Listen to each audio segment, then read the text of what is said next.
তো আজকে আছি আমরা একটা 7 বছর বন্ধ পড়ে থাকা ভাটার মধ্যে, আর দেখবো 7 বছর পর এই ভাটারের কি অবস্থা হয়েছে। আর লাস্টে আমাদের সাথে যেটা হলো সেটা তো আমরা কোনো মতেই কল্পনা করতে পারিনি। আর মনে মনে শুধু একটাই কথা ভাবছিলাম, এখান থেকে যেমন করে হোক সেফভাবে বাড়ি ফিরতে হবে।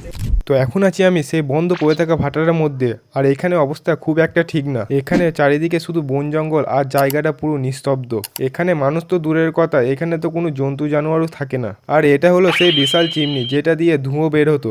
আগে এখানে কত মানুষ কাজ করতো, আর হাজার হাজার ইট তৈরি হতো। আর এখন জায়গাটা পুরো নিস্তব্ধ হয়ে পড়ে আছে।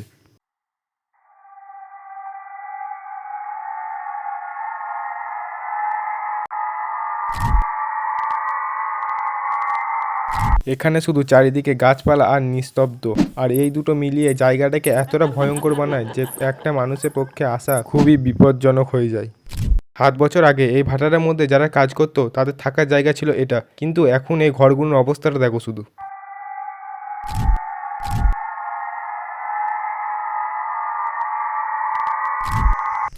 আর আমি এখন যেখানে উঠছি সেটা হলো ইট তৈরি করা মাটি। হ্যাঁ, এই মাটিগুলো দিয়ে ইট তৈরি করতো। আর এটাই হলো সেই 7 বছর বন্ধ পড়ে থাকা ভাটা। এটা তো কিছুই নয়, এইখানে এমন এমন মেশিন পড়ে আছে যেগুলো মানুষের কিনা স্বপ্ন থাকে। তারপরে এদিক ওদিক ঘোরার পর দেখতে পাই পড়ে আছে একটা ট্র্যাক্টর। এটা প্রত্যেক চাষি ভাইয়েরই কেনার স্বপ্ন থাকে, কিন্তু এখানে এই ট্র্যাক্টরটা বন্ধ অবস্থাতে ঠিক এইভাবেই পড়ে আছে।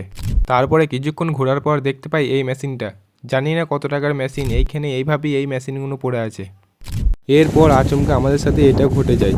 আচমকা এত ঝড় চলে আসে যে আমরা ওখান থেকে আর সরে যেতে পারি না। এরপর যেটা আমাদের সাথে হতে যাচ্ছে সেটা আমরা কল্পনাও করিনি যে এতটা ভয়ঙ্কর পরিস্থিতিতে আমরা পড়ে যাব। এখানে এক তো ঝড় হচ্ছিল, তার সাথে হয়ে যায় তুলকালাম পানি, তার সাথে আবার বিকট বজ্রপাত। আর আমরা এমন একটা জায়গায় দাঁড়িয়ে আছি, সেখানে আবার ছাদ ফুটো। এমন পরিস্থিতিতে পড়ে গেছি, কি করব কিছু বুঝতে পারছিলাম না। তারপরে সাহারা নিয়ে আমরা এই তিরপলটাকে ভালোভাবে খুলে আমরা এটার মধ্যে ঢুকে যাই। তারপরেই চালু হয় বিকট ঝড়।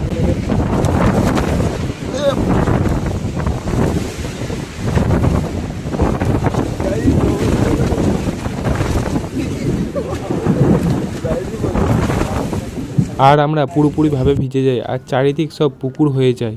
আর পানি থেমে যাওয়ার পরও বজ্রপাত একদমই থামে না। যেমন করেই হোক আমরা কেঁপে কুপে এখান থেকে বাড়ি আসি। তো ভিডিওটা ভালো লাগলে ভিডিওটা লাইক করে চ্যানেলটিকে সাবস্ক্রাইব করে দেবে। এই ভিডিওটাতে অনেক কষ্ট হয়েছে।